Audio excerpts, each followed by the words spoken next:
ఆ షిట్ అని అరచి అక్కడి నుండి బయటకొచ్చి చూశాడు. ఎక్కడ మధు జాడలేదు. గుడిలోకి వెళ్ళాడు. తను మధు నడిచొచ్చిన స్ట్రీట్స్, ఆ ఏరియా మొత్తం వెతికాడు. ఫలితం శూన్యం. హైదరాబాదులోని ప్రముఖ సభ వేదిక ఆడిటోరియంలో, ఆ వేదికపై ఆశీనులై ఉన్నాడు నలుగురు ప్రముఖులు. వేదిక దిగువ పత్రికా విలేకరులు, ఆ సంస్థ ఉద్యోగస్తులతో నిండి సభ ఉంది. సరిగ్గా సమయం 15 నిమిషాలకు ఎవరు పిలిచినట్లుగా ఆ నలుగురు ప్రముఖులలో ఒకరైన మహేంద్ర భూపతి గారు లేచి స్టేడియం వద్దకు వచ్చారు. మైకు ఆయన హైట్కి సెట్ చేసుకొని అందరికీ నమస్కారం అన్నాడు. వేదిక కిందున్న వారంతా వెన్నులు నిటారు చేసుకున్నారు. ఈరోజు ఈ మీటింగ్ పెట్టడానికి రీజన్ ఈ పాటికే తెలుసుండొచ్చు. నా కంపెనీ బాధ్యతలు నా వారసుడికి అప్పచెప్తున్నానని. గుర్తుంది. సరిగ్గా 4 ఏళ్ల క్రితం కూడా ఇలానే మీటింగు పెట్టి నా కొడుకు అప్పుడే ఈ బాధ్యతలు తీసుకోవటానికి సిద్ధంగా లేడన్నాను. మీరంతా రకరకాలుగా రాసుకున్నారు.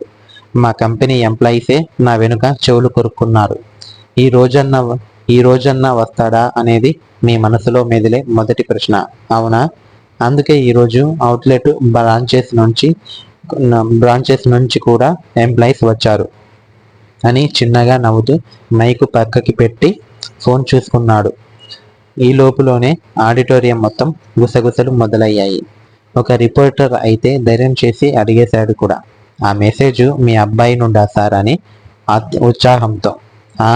ఆడిటోరియంలోనే ఉన్నాడంట అని కళ్ళను చక్రాల చేసి తిప్పేస్తూ కొన్ని వందల మందిలో అతని కొడుకును వెతుకుతున్నాడు మహేంద్ర భూపతి గారు. ఆయనతో పాటు రిపోర్టర్స్, కూర్చున్న ఎంప్లాయీస్ కూడా వెతకటం చేశారు. దేర్ హీ ఈజ్ అని చూపించారు మహేంద్ర ఉత్సాహంగా. అందరి చూపులు అతనిపై నిలిచాయి. ఎంప్లాయీస్ మధ్య నుండి లేచి చైరు హ్యాండిల్ మీదున్న బ్లాజర్ తీసి తొడుక్కుంటూ స్టెప్స్ దిగుతున్నాడు. హైట్కి తగ్గ బాడీతో హ్యాండ్సమ్ హంక్లా ఉన్న అతనికి ఒత్తైన సిల్క్ హెయిర్ మరింత అందాన్ని తెచ్చిపెట్టింది.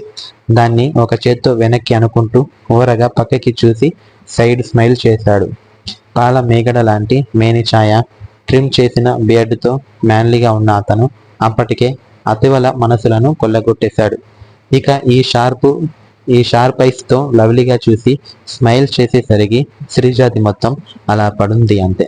అతను నేరుగా వెళ్ళి స్టేజ్ పై నిలుచున్నాడు.